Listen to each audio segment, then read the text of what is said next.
Who was Milton Hershey?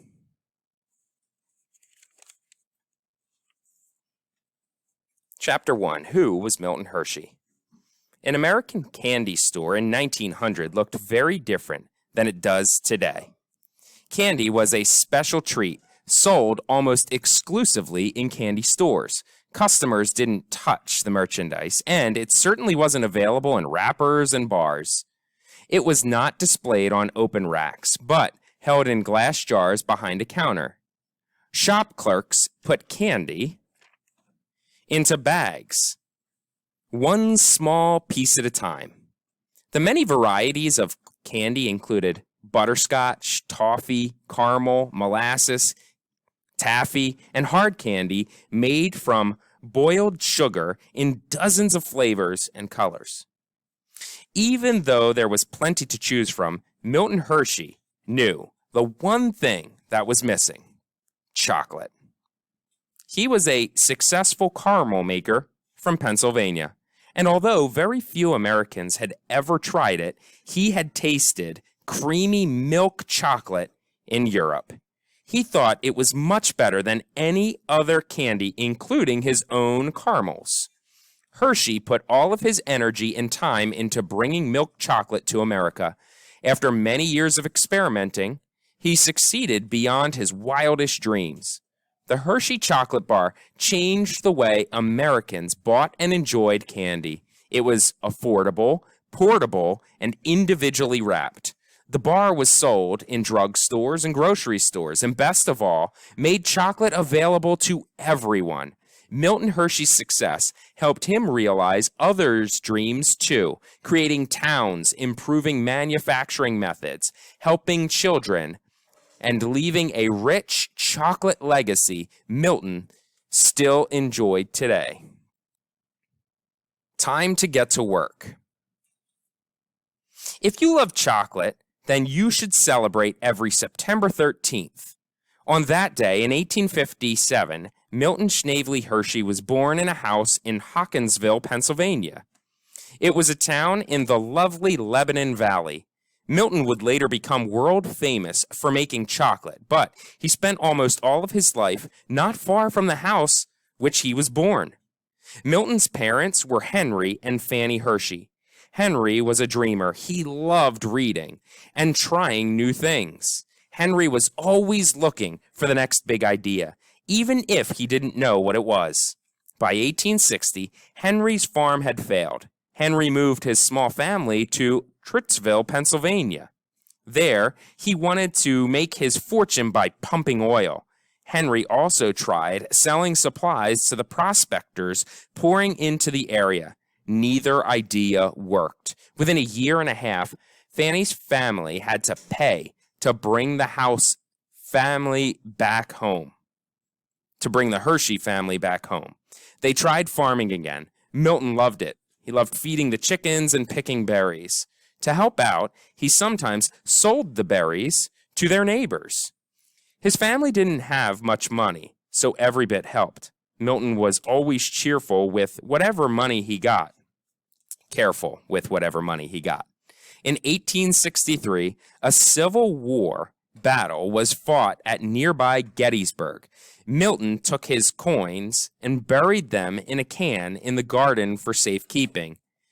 Then, later, he couldn't find the can. Along with his new baby sister, Serena, Milton and his parents moved again later in 1863. Fanny's family helped the Hersheys buy a farm called 9 Points. In this new place, Milton was sent to yet another school. He was not a good student and didn't like school that much. He had already been in several by the time he was 9. At 9 Points, Henry Hershey tried farming again and failed again. Though Fanny sold eggs and Milton helped out, it was hard for the Hersheys. In 1867, Serena, Milton's sister, became very ill. She was just shy of her 5th birthday when she died of scarlet fever. That was the final straw for Fanny. Though she didn't directly blame Henry, she turned her back on him. They could not get a divorce. Her religion didn't allow it. They did split up, however, which was very unusual in those days. Milton stayed with his mother. In the 1870s, Milton's school days had ended. He was 12, but he could only read and write as well as a fourth grader. Fanny had no problem with that. She said that it was time for Milton to get a real job. The young candy maker. Milton's first job did not work out. He was working for a printer. It was difficult and boring. One day, he took matters into his own hands. He let his straw hat drop into one of the printing machines while it was running, and the machine stopped working, and a few minutes later, so did Milton. Royer's ice cream garden. Fanny suggested that a job at an ice cream parlor would be more fun, so Milton started working at Royer's ice cream parlor and garden in Lancaster, Pennsylvania. It was much more fun than printing. Lancaster was a bigger city, too, with many more people and things to see. Milton had learned from his mother how to work hard, so he put in long hours mixing, stirring, wrapping, and selling Royer's products such as ice cream, juices, and candy. From his father, however, Milton got a lot of love trying new things. At Royer's, he saw how the owner mixed different kinds of ingredients together to try new candies. Milton wanted to make his own candies, so he started experimenting with his own ideas. Royer's was located in a busy part of the city. College students came to buy ice cream and sweets. Businessmen came during lunch. Milton often kept an eye on the horses of customers while they shopped. One customer liked Milton so much that he always tossed the boy a dime in thanks. After Milton had worked at Royer's for 4 years, Fanny encouraged him to move onward and upward. She hoped that her son would be more than just a shop assistant. In 1876, Milton took his first big step into business. Although only 19, Milton opened his own candy shop in Philadelphia, about 75 miles away. The big city was booming.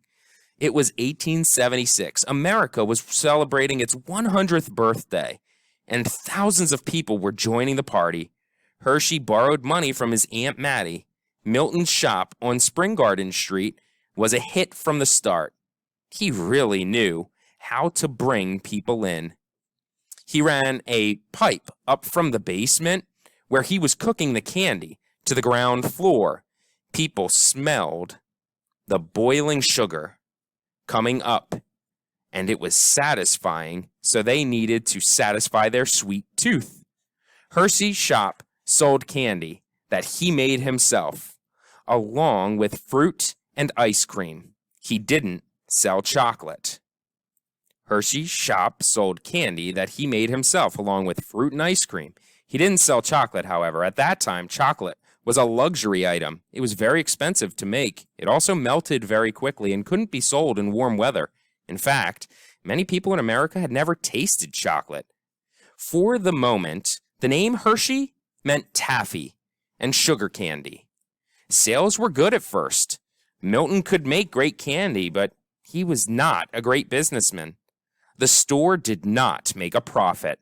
Perhaps more schooling might have helped Milton, but it was too late for that. He worked so hard that early in 1881 he got sick.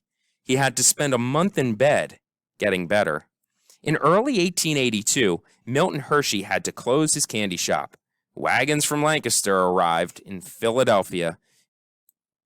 Milton's cousins were on board. They filled the wagons with gear and kettles from the shop. Hershey turned his back on Philadelphia and headed home. To his mother's surprise, Milton's next move was to follow his father. Henry had written to say that he was in Colorado mining for gold, and that Milton should join him. It was a move that would change all of their lives. Milton arrived in Colorado as the gold was running out. Once again, Henry had missed the dream. But Milton stayed and tried to make the best of it. He got a job at a candy company. The store sold a sweet treat called caramel. Milton had seen caramel before, but never like this.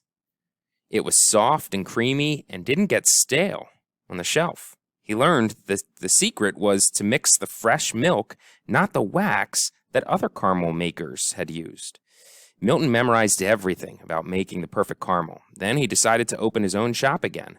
By 1883, he traveled back across the country to New York, the biggest city in the United States. At first, he worked at a fancy shop called Hewler's. In his first free time there, he explored the city, looking for a place to open his own shop.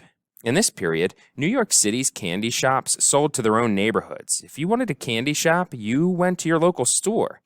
Candy was not sold in nearly as many places as it is today, so Milton needed a neighborhood without a candy store. He decided that 6th Avenue near 42nd Street was the right place. Today, surrounded by skyscrapers, it's one of the busiest corners in the city. In 1884, it was not nearly so busy. There was a park across the street and small buildings, but Milton's shop did pretty well for a while. People going to a nearby theater often stopped in. A new hotel brought in more customers. Fanny and Aunt Mattie once again came to help, mostly with the wrapping, the treats. Milton was cooking up in the basement. When people came into his store, Milton helped them choose candy. In those days, candy store clerks helped with every purchase. There were no counters filled with pre-wrapped candy. Instead, candy was kept in a glass case and jars behind the counter. Often, customers could buy several pieces of candy for just 1 penny. They would point to their favorites, and the clerks would count them out and carefully wrap them in paper.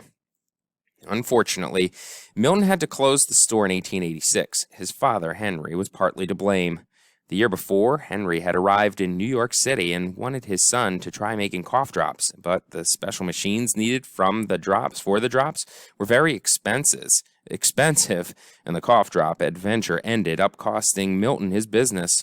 The store was ruined, and Milton headed to Pennsylvania for home. Milton still had something valuable. He still knew how to make amazing caramels. He was not ready to give up on the candy business.